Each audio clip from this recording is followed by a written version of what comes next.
Hey, what's up, guys? Welcome back to the channel. Yeah, Mike sound. Okay, so we are basically building engines today, right? And we're doing a 333 motor.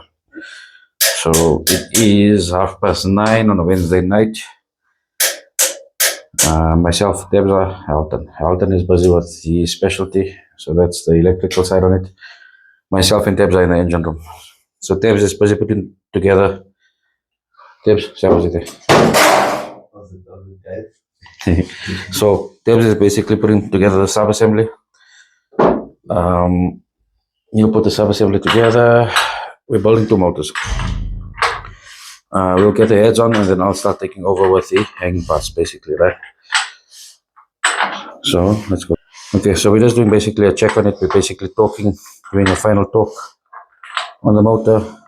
We're doing a turn on the motor. You can see we still got to get valve plugs in. We've got new valve plugs basically for them. I prefer using these are plated ones, right? I prefer using the copper ones, but we're battling to get them in. So the copper rust takes a much longer time to rust as these ones here, but we don't really have much of a choice. So let's just go quickly. Let me just give you some input quickly, right, on the 333s. So when you start hearing stories of people saying 333s have got Alpina cranks and Alpina cams, because I've heard that and I've seen that on YouTube as well. It's nothing like that. So what BM basically done is they took a light body, I think it's a 1.4 ton vehicle, and a quick mod was basically to take a bigger motor, bigger displacement motor basically, a very torquey motor, and dump it into a lighter car. Then they took the dogleg gearbox, which is a very short ratio gearbox. They didn't really build a longer ratio diff with. They found a longer ratio diff, basically dumped it in there just to compensate for the shorter ratio, right? So when you drive the 333s, I always spoke to you about the 333s being very, the legs on the 333 is very different as to the ISs and so on like that. The ISs and it actually got quicker, snappier legs. They look like they're actually designed for that. Whereas the dog legs, your first gear is basically just almost nothing. It's like a takeoff gear basically. Second gear starts pulling. Third gear is a very torquey gear. And then you got fourth and fifth, which are also long. So the guys are geared very long, right? So that's why I always say that a 333 is a highway car. It's a cruiser car. And when I say cruiser car, I mean for higher speed and so on like that. Halton and then when we built the replica, which is an identical to the 333, Halton and I were sitting at 160 or 170 coming back from Kinross from Uncle Faisal. And we were cruising. So you're not winding the motor is just very happy on the highway, right? But I do feel that BM actually lost the gearing a little bit. But then again, this was mid-80s. So there's no Alpina butts in a 333 motor, right? It's a 3.2, it's a M30 B32 motor, not a 3.3 actually. So let's start off quickly with the cranks, right? So the cranks on there is a normal 86 millimeter. It's a 86 mil bore, not bore, stroke.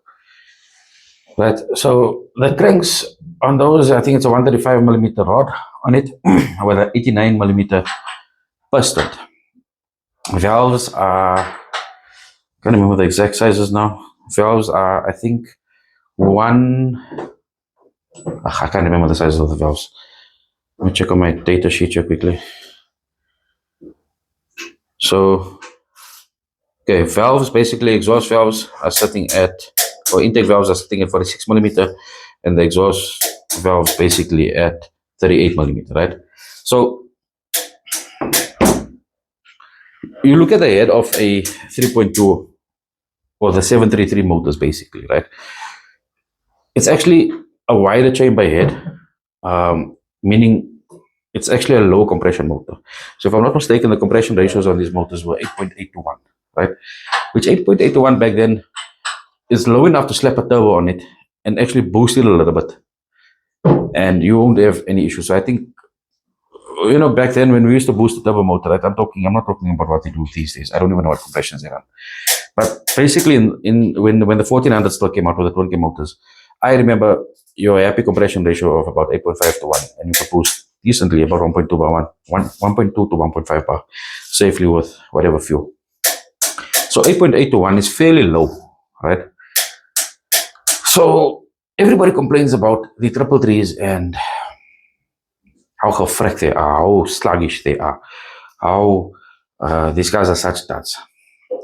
Here's a quick upgrade to them.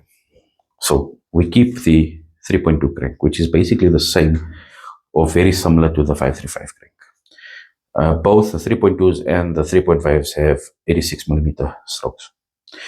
The rods are all the same. They're 135 millimeter rods. Yes, it's the same length as the 3 to 5 rods, but obviously different, right? They're beefier rods and they fit differently. The guys and pins are also different. The bore size gets bumped up from 89 millimeter to 92 millimeter. So we start using a 535. We would like to use the 535 head on it because the 535 comes with, I think it's basically 1 millimeter bigger. So it's 47 millimeter on the intake. And I think the exhaust valves are what, 39 millimeter on the exhaust valve. So having said that, what happens is you then pump your compression up basically from 8.8 to 1 to about 9.3 to 1, which is not drastic, but it's noticeably different.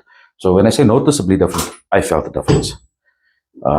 You can clearly feel the difference basically on torque, right? There's a considerable amount of torque difference between the two motors. So why I'm saying that is because I've driven the two. And I've driven the two within close proximity between the two bulbs. And I could feel it. So we're going to do that on this here, right? I mean, we are restoring the cars. If we find a flaw to it, do we still maintain the flaws that, I won't say flaws, let me not call it flaws, right? But if we find something wrong or something that we can upgrade, I think let's upgrade it. It's not changing the values of anything of the vehicle. It's not changing the physicalities of anything, but it makes the car fun to drive. So it makes it enjoyable to drive. It makes it torqueier. Now the car is torqueier, it's nippier. The compression is bumped up a little bit, so you'll find the cars want to rev a little bit more. Look, the power band is still the same, right? Then we bump over to the 535 heads. So the 535 heads have got a smaller combustion chamber, basically, right? They've got bigger valves, smaller combustion chamber, which allows the compression to get bumped up. But the flow rate on the heads are much better, right? So the 3.3 heads are more or less like the 2.7, the M20 ETA heads, right? They almost like an economy head, if I can call it that. And it's a very restrictive head. So even if you go and cam the head out, you've got to flow the head quite a bit. You've got to do a lot of valve work on it, which is it costs money to do proper head work on it, right? Whereas a 535 head with a slight flow, obviously new valves and so on like that, and you got basically a nice minor upgrade. So it's a nice driving motor, right? And that's how we get the 333s actually nice and quiet, and we get them. I'm not going to say that's the right way of doing it, but we found this recipe to work. And there's probably a lot of secrets in the game and how things happen, or how people build their motors. So it's not a secret. Let's share the knowledge. Right? So you can see these conrods are quite beefy. In here. They're quite thick, they're quite chunky. This has been short pinned, basically. So that's starting to play around with things and getting the motors to rev up nicely. Anyway, let's get back to the build. Then you're turning, okay, before you turn. So we've got a crank on basically, we've got the rods on. Right. We've got pistons on. Tell me what you're gonna do, you're gonna get head on. Yeah, I'm gonna get head on. Okay, so I'm gonna make a showing video. Okay, so we're gonna get the heads on basically. We've got two heads here. We're basically building two motors. Tell you carry on my numbers here. I'm interrupting them here. Here's basically everything prepared and done for the motors.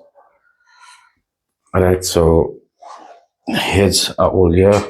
We've got a number of M20s basically there. and we've got some things happening here. That's a video for another day. So let's get the head on and let's get the rest on. Okay, sorry. So before we get the heads on, let me just show you quickly. So this head still needs to go into the engineer. This is one of the other motors that we're going to build. But I brought it out so that I can do, basically I just got I could compare a comparison between the heads quickly, right?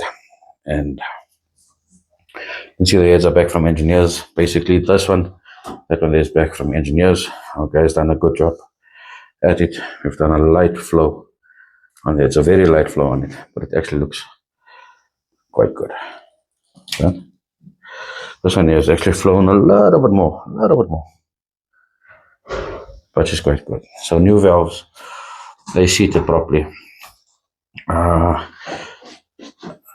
This motor here that we're putting the air on has got a slight cam on it, so it's going to have a little bit of a rough idle, right? But I would really like to feel what this motor is going to do. So let's get this motor building. And yeah, national anthem. Natural anthem.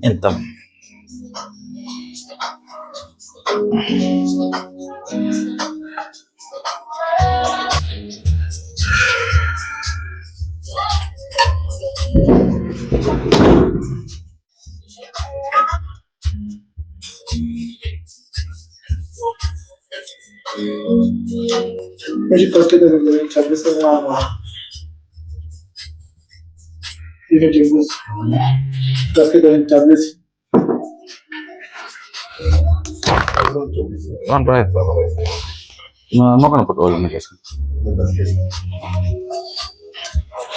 What's the reason for oil?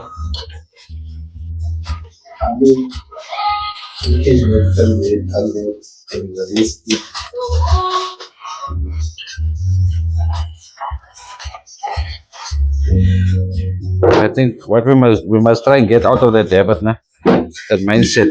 It must go in once now. Devil. Okay.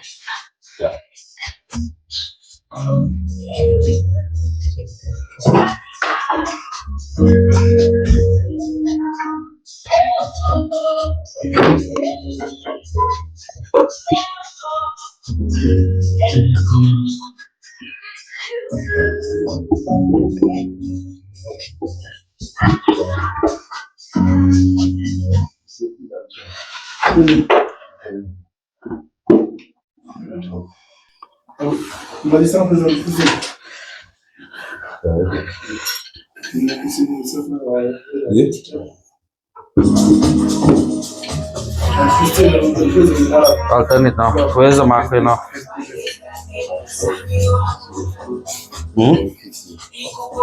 You're marking there.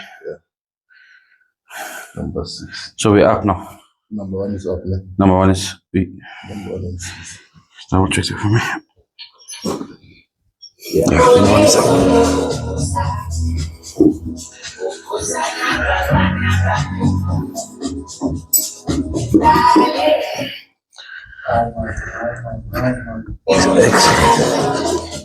DJ, what?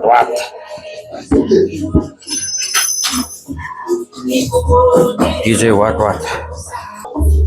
Okay, so the reason I took the head bolts off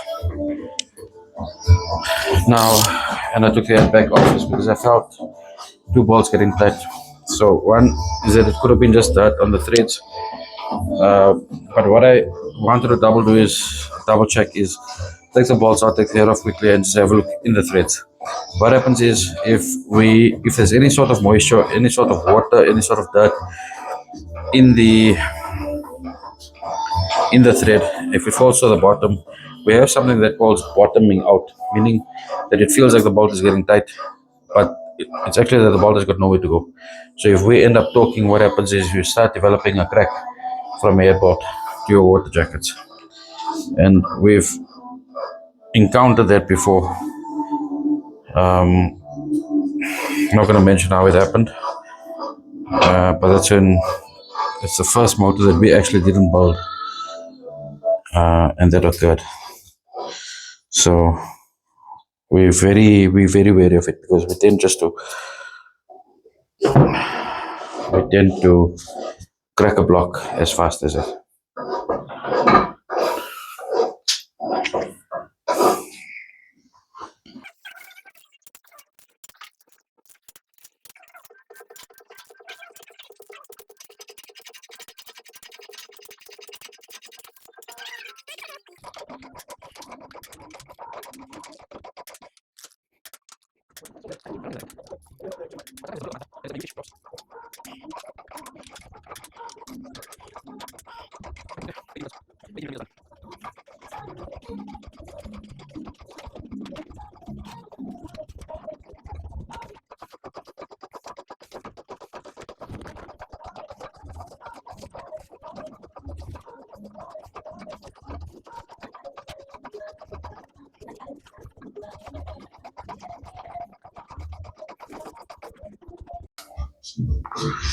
Okay, so we got the head on.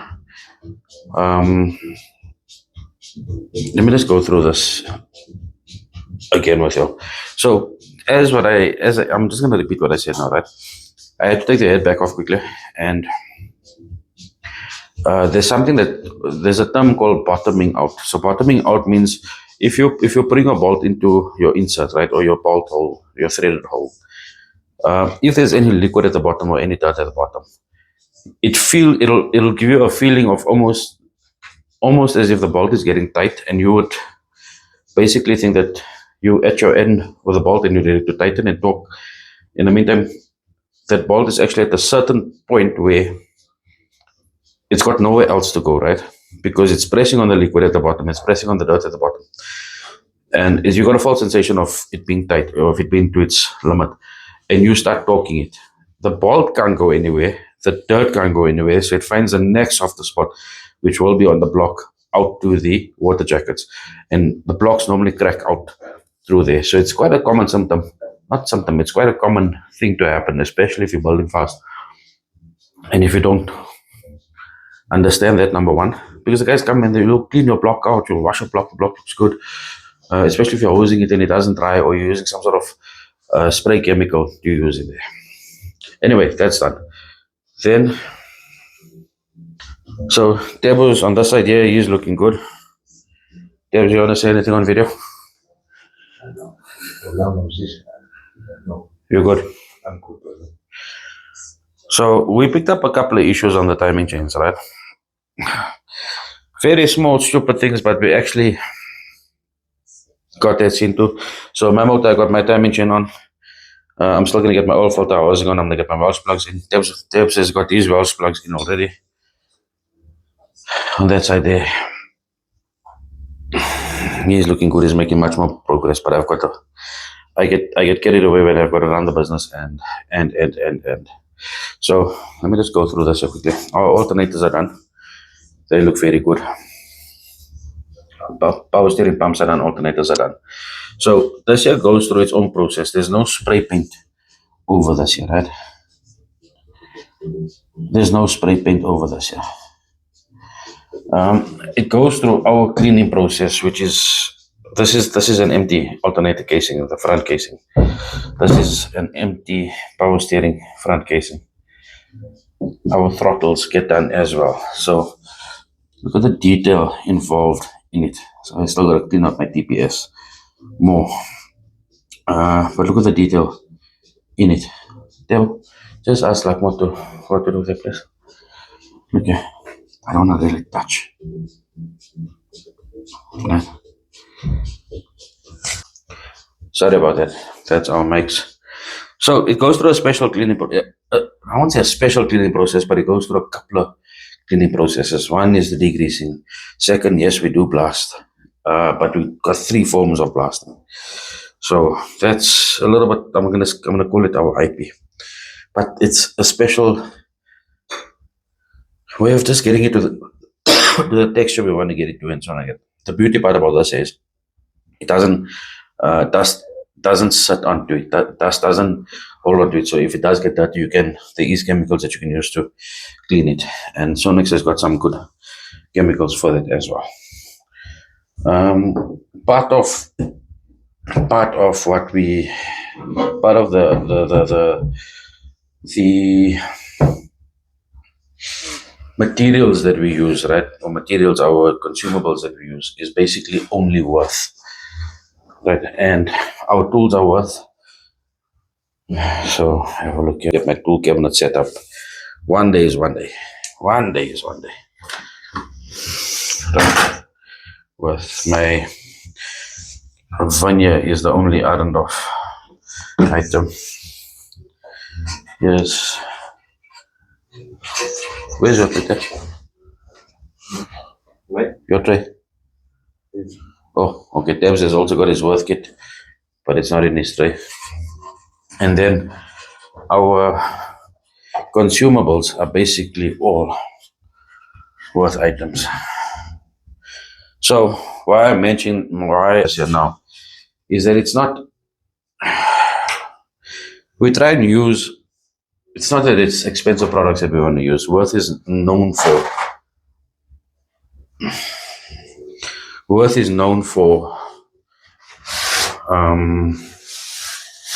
quality. It's known, yes, they are expensive, but they're known for quality. And we're trying to use the same quality basically on the engines. We're trying to follow the same protocols on the engines. And it wouldn't make sense if we used a cheaper line item. So anyway, let's get bowling. I'm gonna get on to getting my oil pump on now. My 5-year-old daughter helped us yesterday. Hey, Debs. Yeah. Came here after school. So every day after school, she'll come here and she'll look for the toolkit. She'll look for spanners, and there must be some way that she had to jump on. She jumped when we were busy on Uncle Faisal's car. She had to come and help with the interior. Yesterday she came 5 years old. Put the engine brackets on, left and right. Helped me with the timing cover in the front. So for a 5-year-old, I think she's awesome. Okay, anyway, let's get bowling. Okay, so we made some good progress on the motor, on both motors actually. I picked up a bit of issues on the timing chain side. It took us a day to figure that out. It was actually something very silly. What I'm doing now, I'm actually getting the new, so I've replaced basically all the head studs, right? When I say head studs, I'm talking about not the physical studs on the head, it's the exhaust manifold, the intake manifold, the thermostat, and the tapered cover studs. So the reason I'll do this here is because, especially on the tapered cover, a lot of the time people pick up irritating leaks on your tapered cover, right? And that'll be because a stud came out and guys they end up using a bolt over here, and so on like that. So I don't have the exact tool that I wanted for this here, right? So I've got to lock it in with a nut and then turn the nut in on the other side, but there is a tool that I actually want to order, so it'll make my life very fast. You guys can see so far we've got crank pulleys on, we've got the secondary pulley on, we've got the power steering pump on, the alternator, the water pump on, right? The sump is now on as well. And the motor is starting to really take shape and really take note. So the one thing I wanted to show you, and I didn't do it on that motor, I was actually gonna do it on video with you, just to show you the importance of gaskets, copper washers, right? But more. Okay, so O-rings and copper washers. In this case, it's more O-rings and copper washers. Just so we don't lose oil pressure in silly areas that we won't think possible. So a lot of the times when we lose oil pressure, the first place a person goes to is the oil pump, but they forget the chain that it follows, and your oil squirter rail, you're on top, which is this guy here, right? And you'll see here, it's crucial that we've got copper washers on both sides of them, right? Because it is a banjo bolt basically that's running. So what's happening is oil is actually coming in from the bottom underneath the bolt is open. I'm actually going to do that one so I can show you guys how that looks on that side there.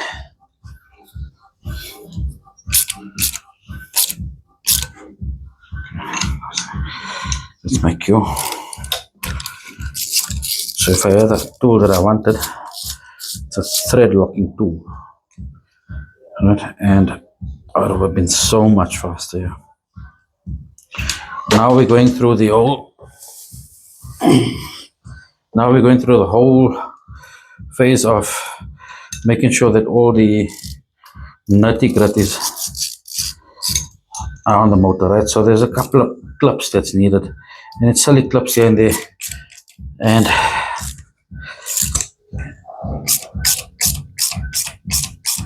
it's really small things, right? But it makes such a huge detail to the motor.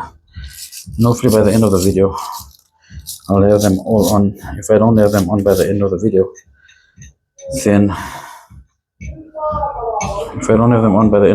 then I'll have to edit as we build the car. With some of the clips you might not find. Look, a lot of these guys also didn't come with a lot of what it's supposed to have at least came with, right? Like now,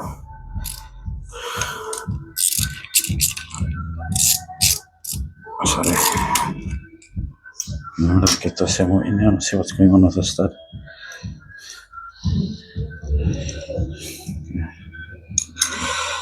I really hate doing this, but yeah. So you can see the copper where the valve plugs are in now. The motor looks very good with the valve plugs. There's not much you can really see now, Table. So we took the intake off as well quickly because I just wanted to clean up on the inside of the intake. Our guys forgot they cleaned the outside nicely and they didn't go and inspect the inside of it, and I want to get that done. Table, you want to do thermostat housing first? Before intake or after intake? Doesn't matter, it's not like the M20. Yeah. Because normally what the M20 is, we need to get them on actually together, nah? But you slide a little bit in, a little bit. So we've got to do it together, but so I can go next with the intake. Okay, this start is going to give me a bit of drama.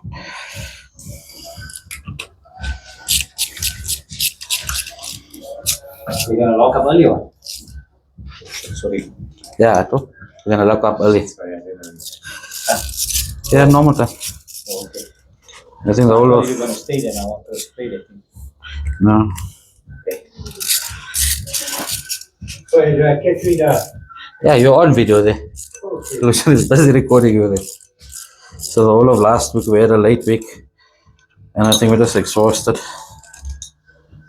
But you look tired from after lunch already. Once I chop fish. But then we come alive again at like 4 o'clock. But after lunch is always a bloody issue. Okay, I'm almost finished with the studs here. Then I actually just want to show you guys. I'm talking about the. Okay, so like on this motor here, we got the sump on already. I got the sensor done. I got the last 2 studs here. And it was actually 3 studs.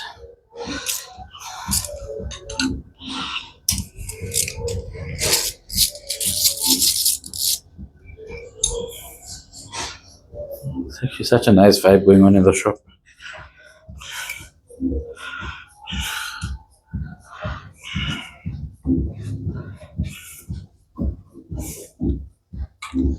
Okay, so the oil squatters, this is your oil rail, right?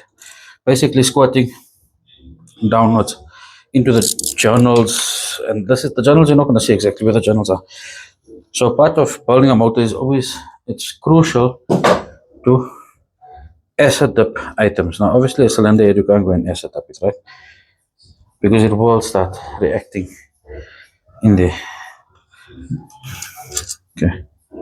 So this is why it's called a banjo bolt, right? So banjo bolts you don't only find on the power steering section, you find it in the motor as well. So you can see oil will be allowed to come in here and squirt out through the journals, right? So you got 1, 2, 3 journals in there. So in the event, if just say for example you've got some sort of leakage through the top here, I guarantee you that you might not lose tremendous oil pressure, but you are going to lose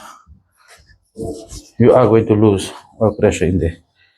Right? So it's small things that people forget about.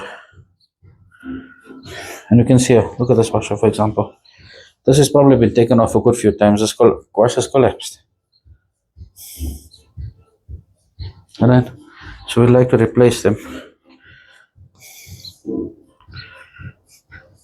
Now the M20's also got a rail, but they got an oil rail. So M20s don't have basically the same setup as this here, or is an identical setup as this here. Can I travel quickly for the copper washers? Oh yeah, they are, sorry. Can.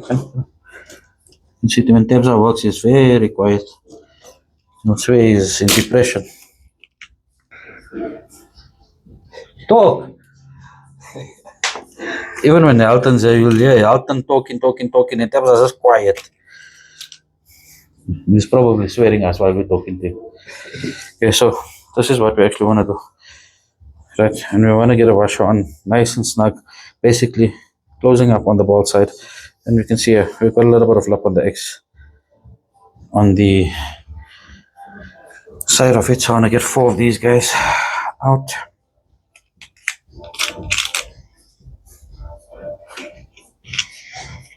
Now I'm starting to run out of copper washers, you know.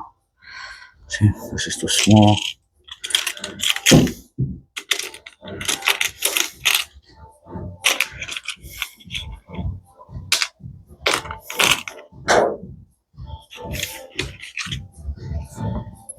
Okay, there's 1 here, 2, 3, 4. Okay, so I got the washers.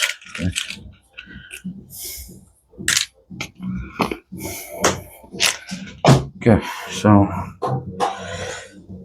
give this bolt a nice cleanup.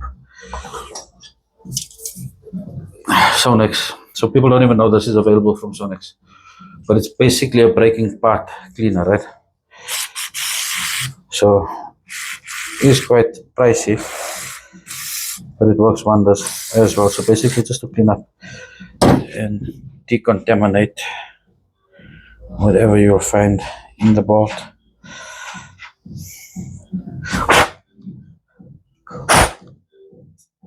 Okay, so now I'm gonna try and take this washer off. This is how collapsed this washer is on here. So there's no way this washer is gonna seal.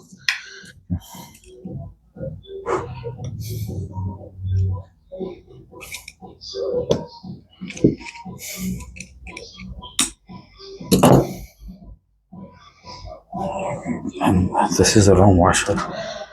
That's actually used on here. Okay. This is how this washer has been. How this washer is collapsed.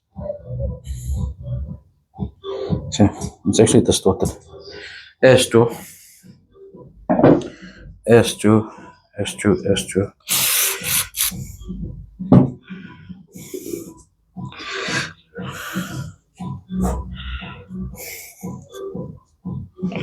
S2. This here. Right, so it's something so small, but it'll make a world of a difference. So I don't really want to use a squirter in here now.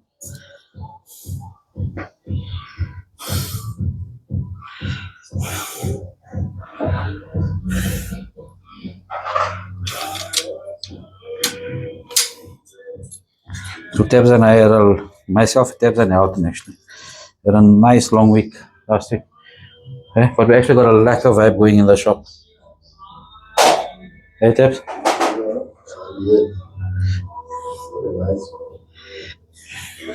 You see, Tips doesn't like to talk, right? That's why there's one song I got for him. You want to tell him what that song is, Tips?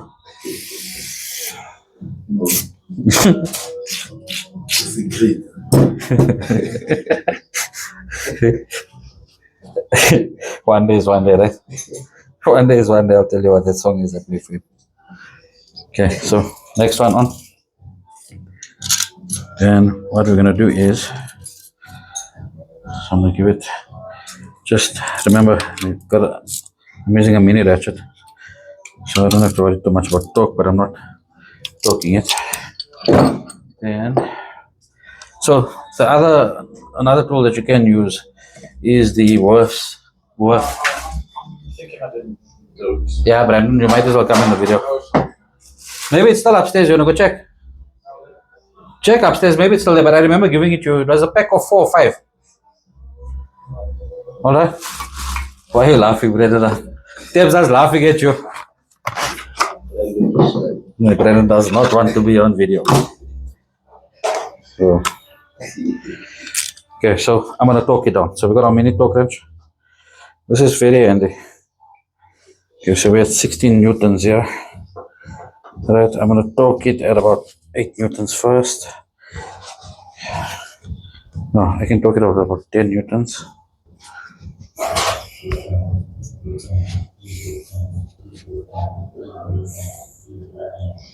Unlock it. I'm just gonna double confirm quickly, just torque settings. So this is a 13mm M10.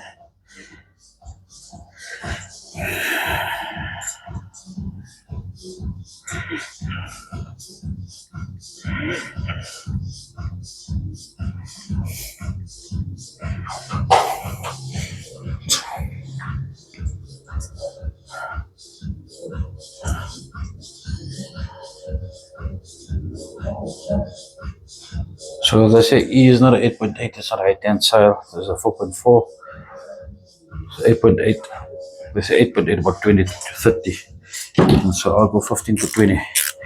Right, so I'll actually torque it first round at about 10 newtons, which my hand should have been at about 10 newtons already. Okay, see that? Then 10 newtons, and then I'll just go and torque it up. So I'm gonna go up 10, I'll go 15, and then I'll go 20. So yes, you can get away with just tightening by hand, but the nice thing about torquing your balls, especially on the intake side, the timing cover, so we run the timing cover with the torque wrench as well, is that you got consistent tension across the board, right? So it doesn't tend to warp.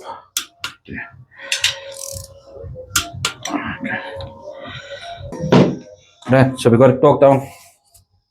So I'm going to do the same thing. You can see we've stripped out basically all of the studs. I think I've got everything out on this side here. I've got some hand marks on the head here. I'm not too proud of that. There is one valve plug missing, I think. Yeah. We were short of one. Don't ask me where the one went to. So we just have to replace one valve plug in there. Tips, what you busy with? Busy with thermostat. You're going to take these guys off for me now? Yeah. That's I'm gonna go through the switches again. I'll clean the switches and then take him off front there. The blank off. So before you guys, we're still busy with the motor, so we're getting ready for intake, we're getting ready for the throttle come on. I've still got to build that throttle up there quickly. We've got both alternators are on. We've got one more power steering pump. So we got one more power steering pump to go up in here. And yeah, I think we're looking good so far, Tips. This motor is actually going to look very nice. So, in general, if we had to start in the morning, right? If we had to start in the morning and if it was just a normal motor build, I think Tips, say within a day, we can build quickly, right? But when you start building like this and we've actually got to wash our hands all the time. We've got to wash our hands all the time. We've got to work with cloths. Our hands look like this here. This is building engines. And your hands have got to be extra clean. Everything that you work with has got to be extra clean. And so on like that. Okay, this here, I'll come and tighten up. Okay, so a couple of things that we're using, right? We use, like I explained to you, we've got the Sonex products in here as well. So we'll use Sonex products respectively where we can. I've got the Worth items here, over here. So this is actually quite a cool silicone from Worth. So it works as an RTV as well, but it's just easier to use. It's not only user friendly, but it's just more precise, more exact. You got a nice nozzle on there, you got a nice trigger on there, you don't have to squeeze it out all the way through. And we've got to make up gaskets as we go up because the gasket kit doesn't come with all the nitty-gritty gaskets that we need as well. And by the way, we are not sponsored by Worth or any of the other suppliers. I'm just basically showing you, just trying to show you what we use and what we think is better and what we think. I mean, we're using quality stuff, right? So we should have a quality product thereafter. So even our Loctite is worth. This whole cabinet here, I need to sort this cabinet out. So this here was a makeshift cabinet.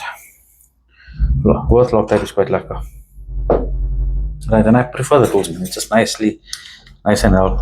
My guys in the shop know how I fight for a Stanley knife. Right? And it just works out. Okay, so next what we're gonna get to is I want to get this motor here. I'm gonna do the studs on this motor. Tabs will come with the timing cover in the front.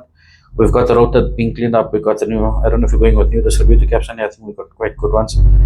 Distributor caps, then we're going to get the intakes on. This motor needs a thermostat housing as well on this side here. I'm busy with the fuel injectors now, so I'm going to send them out for cleaning. Get the throttles on and then start getting the breathers on as well. So yeah, I hope you guys enjoyed this video. It's one long video, but I think it's worth it this time around.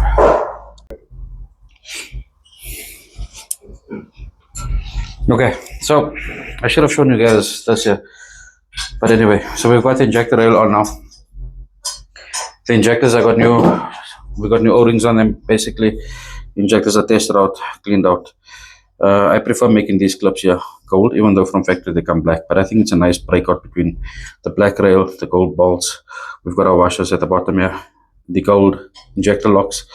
Injectors are done basically on them. I just want to get our breather pipe on properly, but before we do that, we're just going to check how our idling valve is going to fit.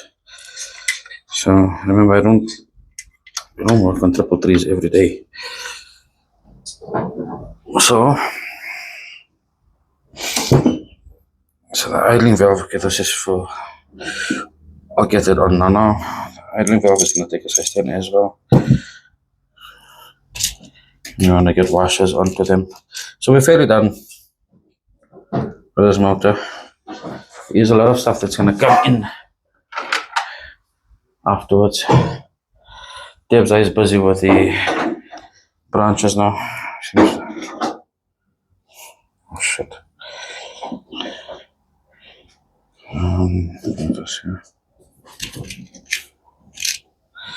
Okay, let me just get my nuts here, sorry.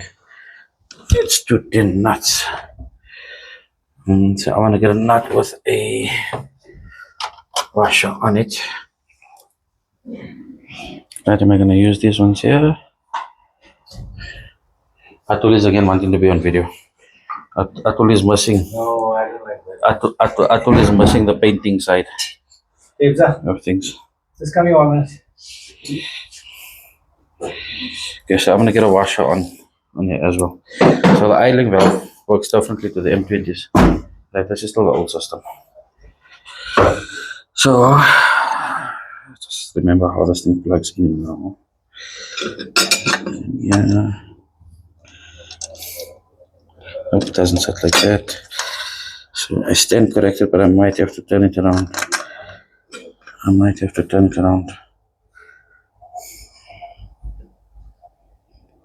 Right. And the breathers are going to come in there. There's another breather coming in here. And then we got the idling controller over there. So let's move this back out again, just to make life easier to work on there.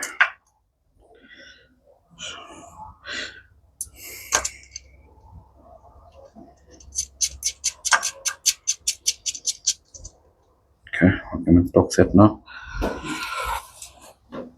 So the trick is to keep your hands, it's very tricky keeping your hands clean, right, and trying to work. When I say clean, I'm not just meaning general cleanliness. Your hands have actually got to be very clean. So I've actually got a bucket here that we've got to wash our hands almost after every time we touch on something.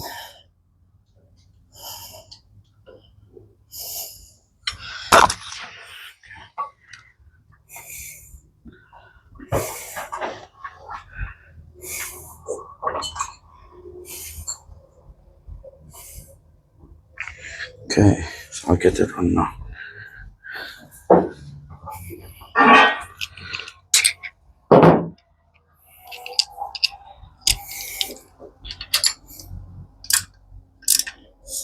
I'm just going to feel them out here. This one is going to be a little bit tricky. Yeah, there, I got it in here.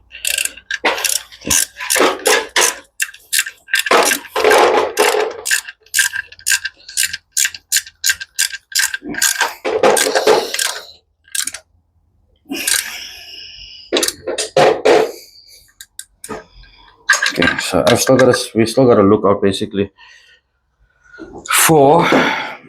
Okay, Debs, I'm out of your way there. Debs again doesn't work.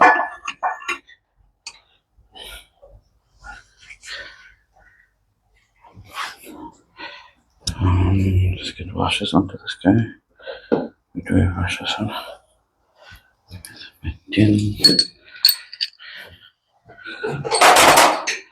I'm gonna get the breather valve back on now quickly. So we've still got to get all these small vacuum pipes sorted out.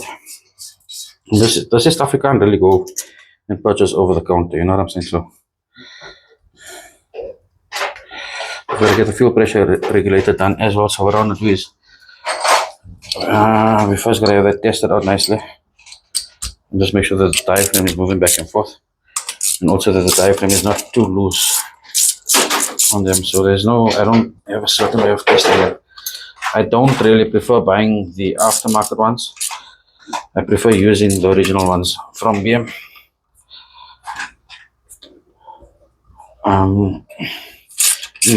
I've had issues with the aftermarket ones, where I felt that they were just the one that we had actually used to leak, on startup. You remember that one? So it was on an M20 motor, I think so. And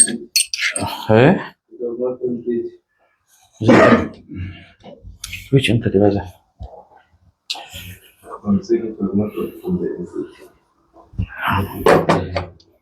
I think I remember I think it was a white IS. It was the white IS.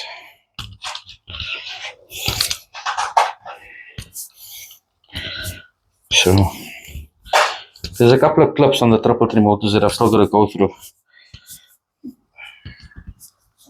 and check.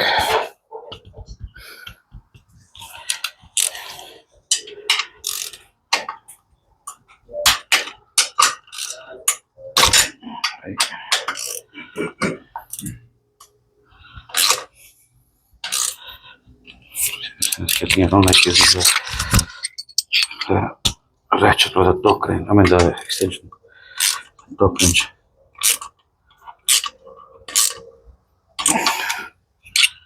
This one, there's something up here. This one is not too lacquer. So I'll take this guy back off and turn this guy. I'm going to talk a little bit lower. I'm at about 15 newtons, which 15 is fine.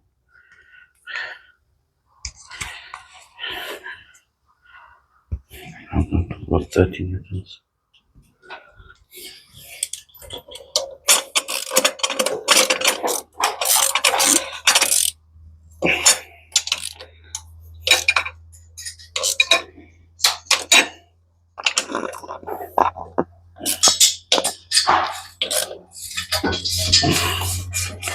So then, before I get to talk it, I'll actually feel.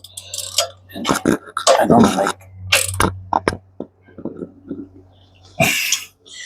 I actually feel it, especially on the tens. If I don't wait for the talk and I can feel it, not happy, I'm gonna leave it. Right, let's get this. Get this guy back up here.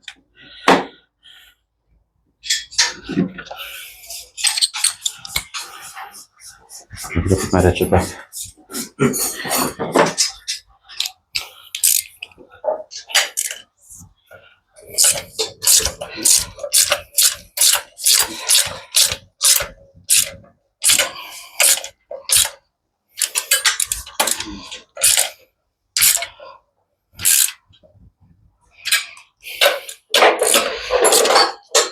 Okay, so I'm just gonna tighten up these intake support rails. So these are basically intake supports because the intake hangs a lot onto the one side, right? So it's crucial that we run, not crucial, but it's not there for aesthetics. But this side here, we'll actually get a plug from our harness. So diagnostic plug sits on this side here, and this side will be our crank sensor plugs.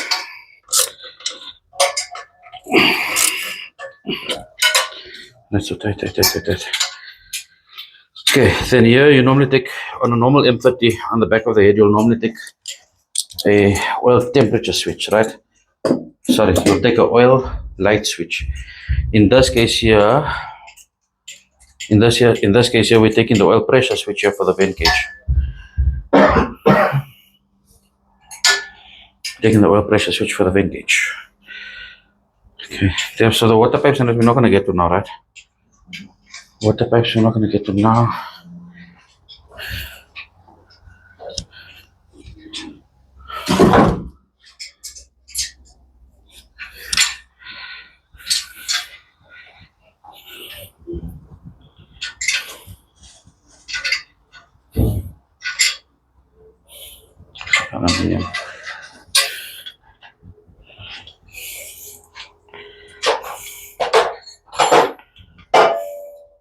You should never clean these ones up properly. These ones are. Okay, so these ones here, I would have loved to have made them gold. But this is aluminium, so I'm not going to go through the aluminium plating phase now. Because plating aluminium is actually a different ballgame by itself. The plating process is very similar. But the cleaning process is totally different because you can't use the same assets as we are using here. What size is this?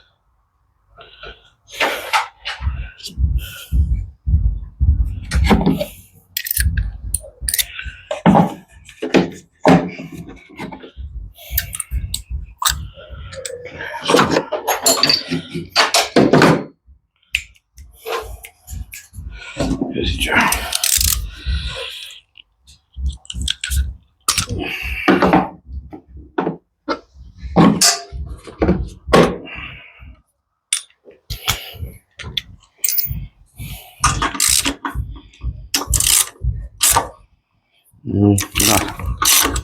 Just for safety's sake, let me get some thread tape on these guys here. If I put these guys on.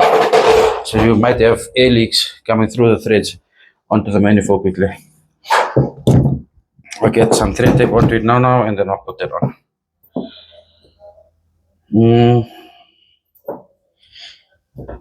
Okay, I'm gonna leave it out. Actually, I want to end the video, right? Because we're almost done.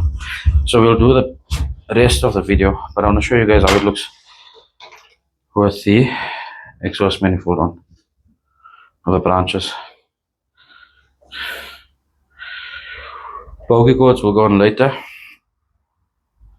Right, so there's another nice cover coming over here. The belt, power steering belt will come on later. Then, okay, so yeah.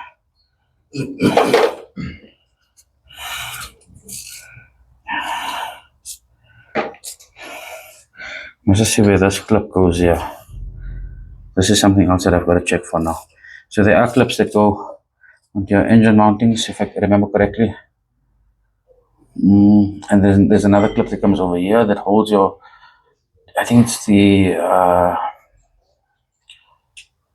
diagnostic, I think it's a sensor for the diagnostic plug.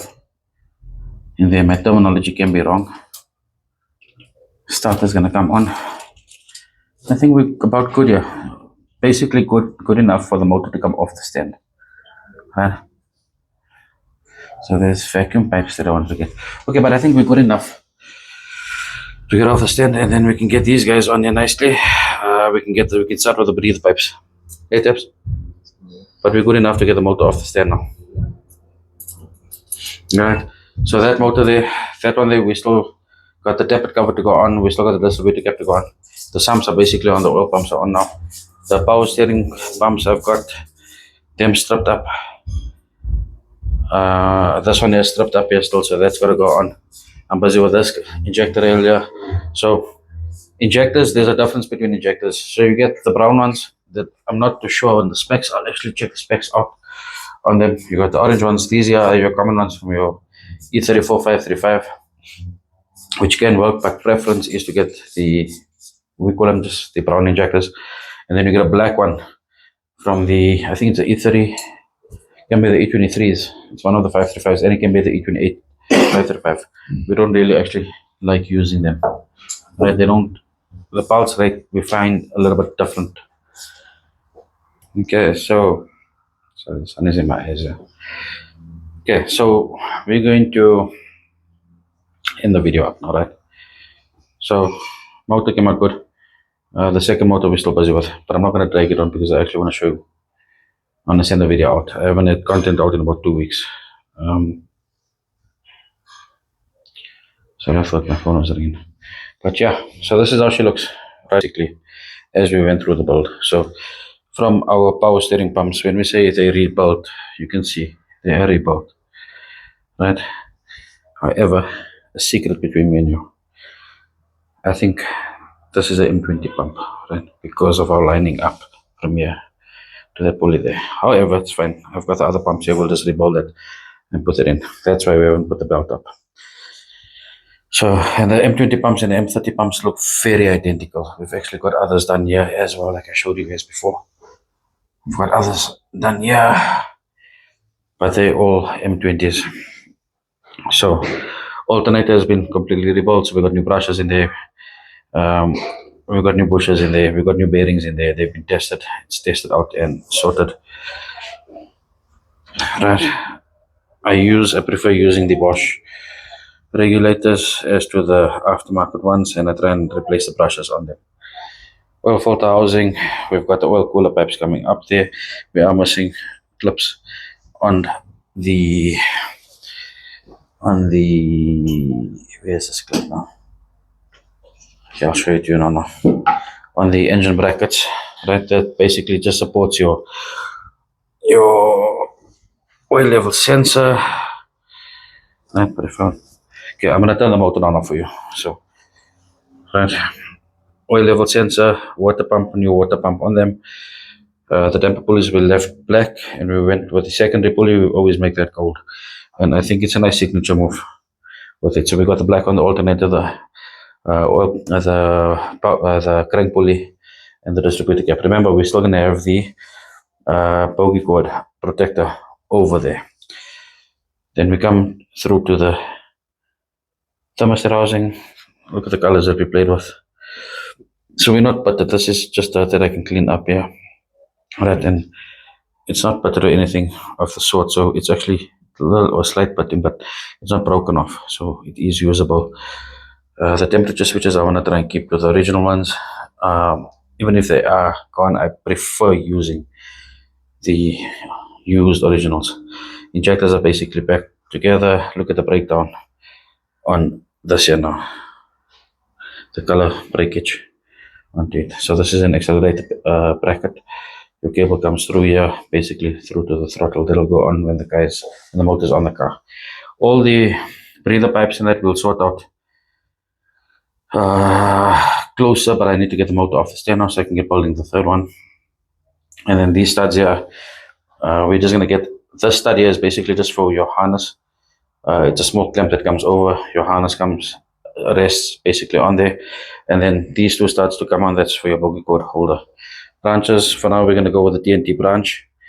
Let's just touch base on this branch quickly. Yeah, so I'm busy with the design for M20s and M30s, right? So the design is good for now, right? But they've got equal or fairly equal lengths basically across the cylinders. However, the length has to change on them. So I am busy with it now. We're coming 40 mil out basically. We're coming into a reducer, but I don't like what's happening in here. So this is a topic for another day. And it's something that's in process. But basically when we say we're busy with a purpose branch, we're busy developing it in-house. Obviously, we'll do it with our partners. Or one of our partners. Let me just come down to the sump. This is how the sump looks. And obviously, it's an Alpina piece. Right, but look at the detail. So we still need to get the dipstick in here.